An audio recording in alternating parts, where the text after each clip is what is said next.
在新加坡，每逢公共假期，你肯定会刷到黄循财总理和内阁部长们高度一致的节日祝福，觉得这只是例行公关。那你可能错过了新加坡政治最核心的密码，种族和谐从来不是天生就有的。今天我们就来深度拆解新加坡4季领导团队是如何把大家习以为常的公共假日巧妙转化为巩固社会基本盘、塑造全新执政品牌的终极抓手。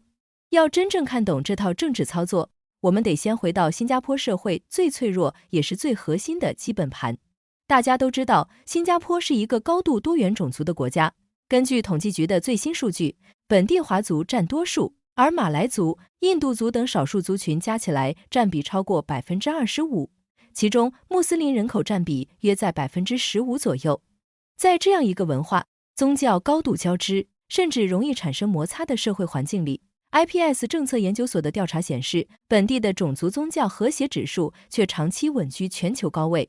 这绝非因为大家天生就懂得包容和退让，而是政府在背后构建了一套极其复杂的干预系统。除了大家最熟悉的祖屋种族比例政策，也就是 EIP， 以及集选区制度这种确保少数族群政治代表权的硬性规定外，政府其实更需要软性的情感纽带。因为硬性政策只能决定大家在物理空间上住在一起，不能保证心理层面没有芥蒂和隔阂。这时候，全民族共同庆祝的节日就成了最完美的切入点。在哈芝节等重要宗教节日，内阁成员集体发声，其实是在向所有国人，特别是少数族群，传递一个极其明确的信号：你的文化不仅被看见，你的信仰和传统更是被国家管理层绝对尊重的。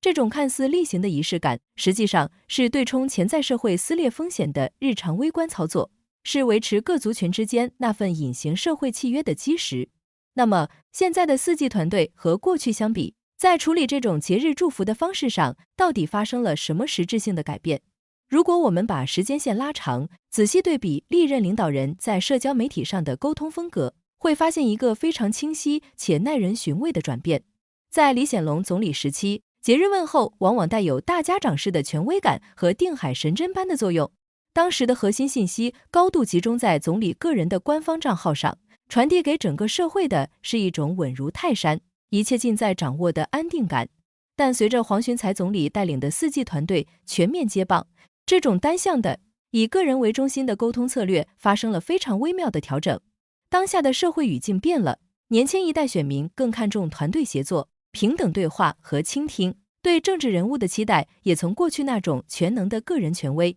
转向了能够听取民意、分工明确的专业团队。4季领导层非常敏锐地捕捉到了这种社会心理的底层变化。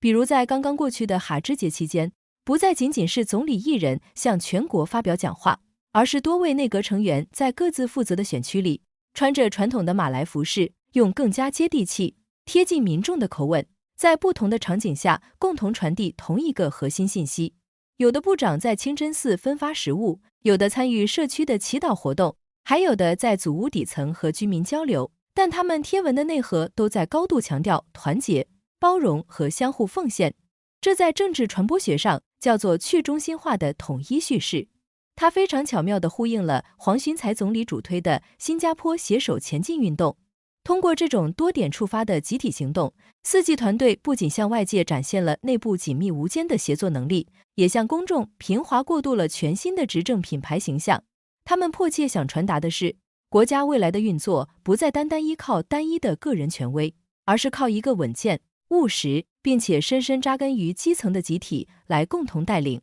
这种沟通方式不仅大幅降低了单一政治人物言论出错的风险，更让政治沟通如毛细血管般渗透到每一个社区。但问题也随之而来，这种整齐划一的集体动作，真的能换来民众发自内心的信任吗？网络上确实偶尔会有一些质疑的声音，认为政治人物在节日期间集中发文、走访社区，甚至穿上其他种族的传统服装，只是一种表面上的政治作秀，是逢场作戏。但如果我们从社会治理的微观层面和长远角度来看，这种操作恰恰是维持政府极高信任度的关键所在。根据全球知名的艾德曼信任度调查报告，新加坡民众对政府的信任度长期处于全球第1梯队，甚至远超许多西方发达国家。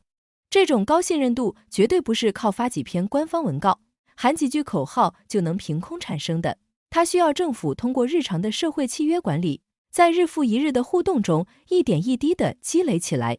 当内阁成员在哈芝节统一发文，或者亲自到基层参与少数群体的宗教和文化仪式时，他们实际上是在完成一次深度的社会连结，把原本高高在上的政治人物形象与政府包容多元的核心国策完美结合在一起。对于普通民众来说，白皮书里的政策文件往往是枯燥乏味的，但当我们在社交媒体的短视频或照片里看到部长们真实地坐在社区的塑料椅上，大汗淋漓地融入不同族群的文化生活时，我们的潜意识里就会进行一次确认，这个国家保护多元文化的社会契约依然坚固如初，我们的生活环境是绝对安全的。这种安全感就是政府通过节日仪式感向整个社会发放的一颗定心丸，它把宏大的种族宗教政策转化为了大家看得见、摸得着，甚至能在评论区直接互动的人情味。一次两次你可能会觉得是作秀，但如果是一个执政党几十年如一日的坚持，